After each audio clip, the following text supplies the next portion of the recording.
El otro día estaba viendo el episodio más reciente del podcast de Brandon Sanderson y Dan West, Intentionally Blank. Que por cierto, el podcast está totalmente recomendado si tienen interés en narrativa, consejos de escritura, el cosmere o simplemente cultura popular en general. Pero bueno, el otro día estaba viendo este nuevo episodio del podcast donde se dedicaban a hablar un poco de la fase 4 del MCU, de las series, películas y todo. Y de repente Sanderson menciona un concepto que se me hizo muy interesante, al que llamó The Newt Principle, o el principio Newt. Fue más adelante cuando por fin desarrollaron más en este concepto, que caí en cuenta en uno de los más grandes problemas del Hollywood moderno, que ha afectado a muchísimas sagas de películas, de series que han sacado, pero sobre todo que afectó en gran manera a las secuelas de Star Wars de Disney. Pero antes de profundizar en ese tema, primero tenemos que entender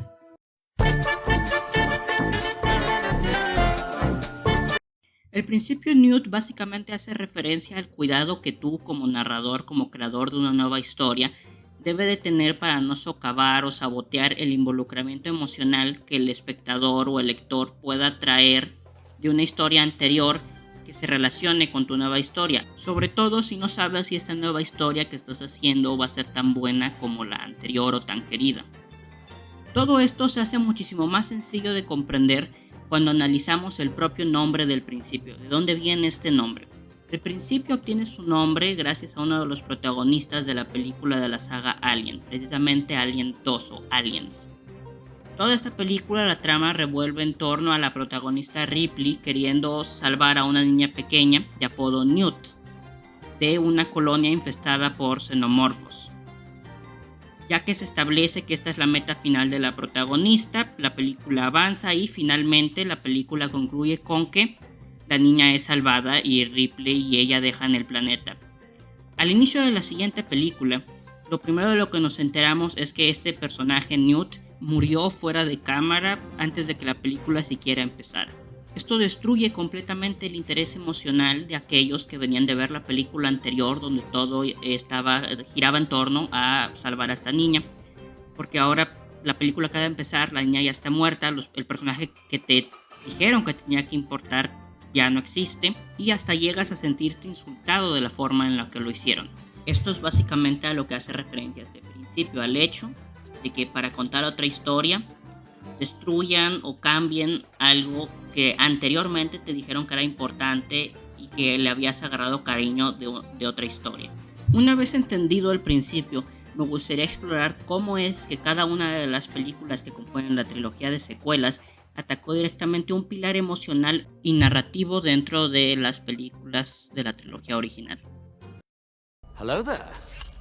General Kenobi. Cuando se trata de las precuelas, no es que las secuelas hayan ignorado o hayan ido en contra de un punto clave de lo que ocurre en las precuelas, sino que directamente prefirieron fingir que estas no existían, que nunca formaron parte del universo de Star Wars. Y los únicos personajes que aparecen en las precuelas, que llegan a aparecer o se mencionan en las secuelas, son precisamente personajes que también formaron parte de la trilogía original, como pueden ser Obi-Wan, Anakin o Yoda. Ahora, no estoy diciendo que la solución a esto hubiera sido tener 100 cameos y referencias a las precuelas y a Clone Wars, que sinceramente es lo que ha estado haciendo Star Wars últimamente, sino que la solución hubiera sido simplemente reconocer que las precuelas también fueron parte de Star Wars. Esto se pudo haber hecho simplemente con una mención de las guerras clon, una referencia a cómo eran las cosas antes de la caída de la República, una mención de la ascensión de Palpatine al poder o cualquier cosa por el estilo. That's not how the Force works. Apenas empieza el despertar de la fuerza, nos enteramos de que el Imperio no solamente no fue destruido, sino que se alzó de nuevo, incluso más fuerte que antes y convertido en la Primera Orden. Y sí, la verdad es que si la Primera Orden tuvo los recursos para terminar la estación Starkiller, es que era bastante más fuerte o al menos un igual al Imperio. No importa que la película trate de darnos a pensar que la Primera Orden es pequeña y no tiene muchos recursos.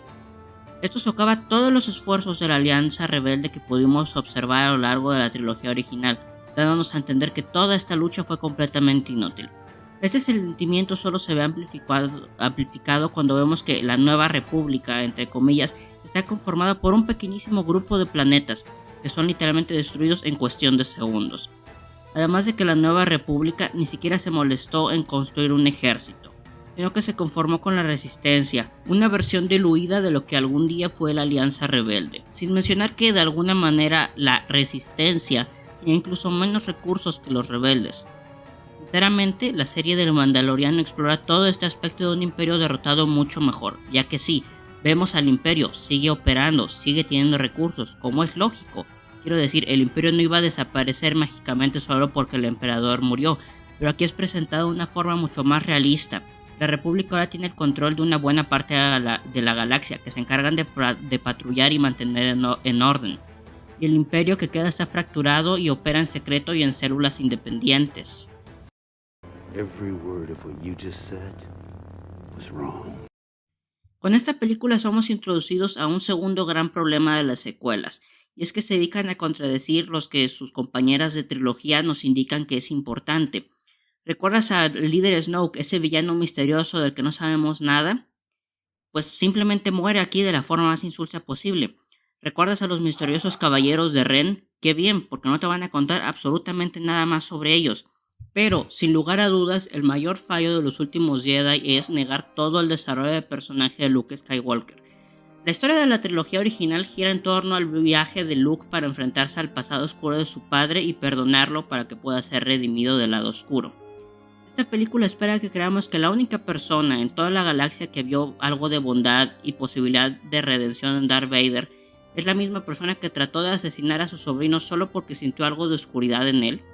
El propio Luke vio oscuridad en sí mismo.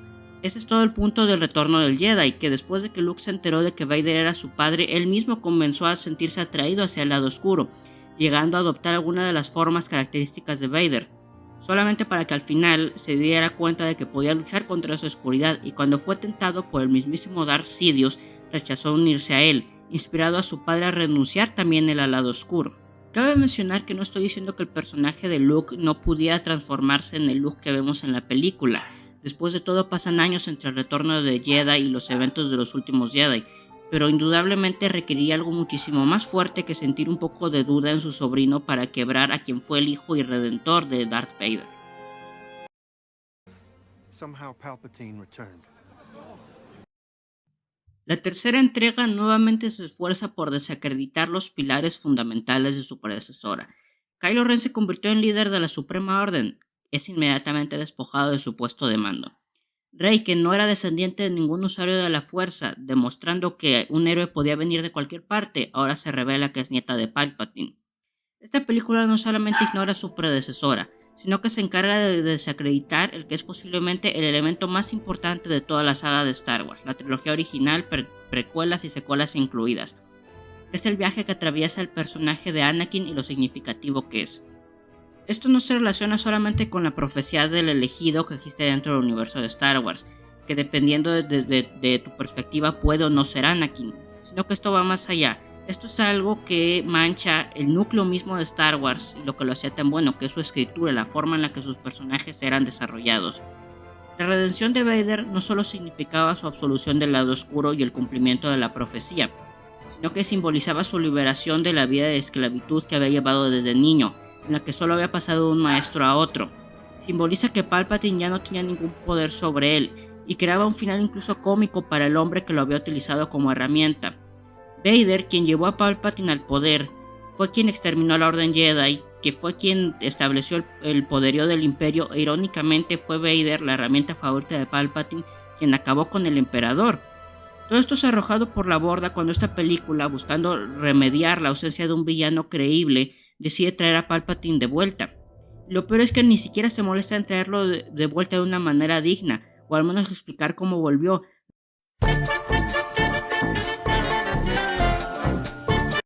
Y es así como, en mi opinión, la trilogía de secuelas de Disney se condenó a ser odiada, no porque tuviera malos personajes o una historia floja, sino más bien por la gran falta de respeto que mostró hacia el material original del que venía, que no hace falta mencionar es la razón por la que la gente se enamoró de Star Wars en primer lugar.